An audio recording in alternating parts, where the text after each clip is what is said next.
Hi guys, how are you? I hope you all are good. So I'm not gonna take too long to came in the topic.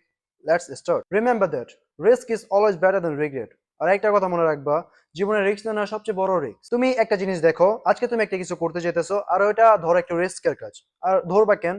It should be risk. তুমি যদি জীবনে কমফোর্টেবিলিটির সাথে deal না করতে পারো, নিজের অল্পতে খুশি করানো না ছাড়ো, স্বপ্ন তুমি তোমার ব্র্যান্ড ইউজ করে রাখো, বাট তুমি নিজের চিপ জিনিস ইউজ করে খুশি করায় ফেলো, তাহলে ব্রো আমি তোমাকে একটা কথা বলি, তোমার স্বপ্ন স্বপ্নে থেকে যাবো, তুমি কখনো তোমার লক্ষ্যে পৌঁছাতে পারবে না। এখন তুমি একটা জিনিস ইমাজিন করে দেখো, is you actually doing that thing for your future which is you actually need to do?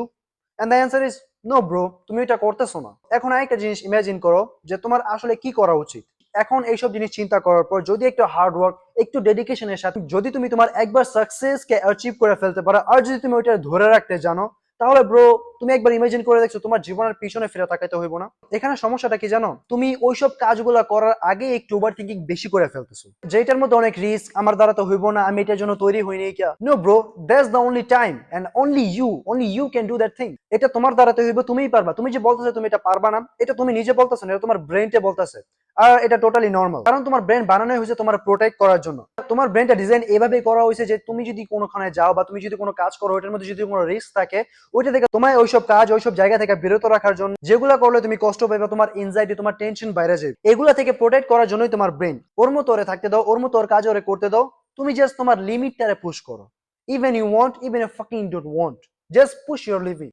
কারণ যখন তুমি তোমার লিমিটটারে পুশ করবা, তখন তোমার ব্রেনটার কাছে একটা সিগন্যাল যাইবো এক ধাপ আগে বাড়া, আর একটু বেশি সাহস দেখানো, যে না ওর বডি এই চাপটা সহ্য করতে পারবো, ও এখান থেকে সার্ভাইভ করে যেতে পারবে। এখন আমি যে বললাম তোমার লিমিটের পুশ করো, তুমি কিভাবে পুশ করবা? ঠেলা গাড়ির মতো ধাক্কা মারবা? ধাক্কা মারলে পুশ হয়ে যাবো, বাইরে যাবো? নো বাডি, ইউ আর রং। আস্তে আস্তে, স্টেপ বাই স্টেপ, ছোট ছোট জিনিস থেকে শুরু করো। যেমন সকালে ঘুম থেকে উঠতে পারো না, that's the one of them option to push. আর তোমার কাজ হলো জাস্ট পুশ।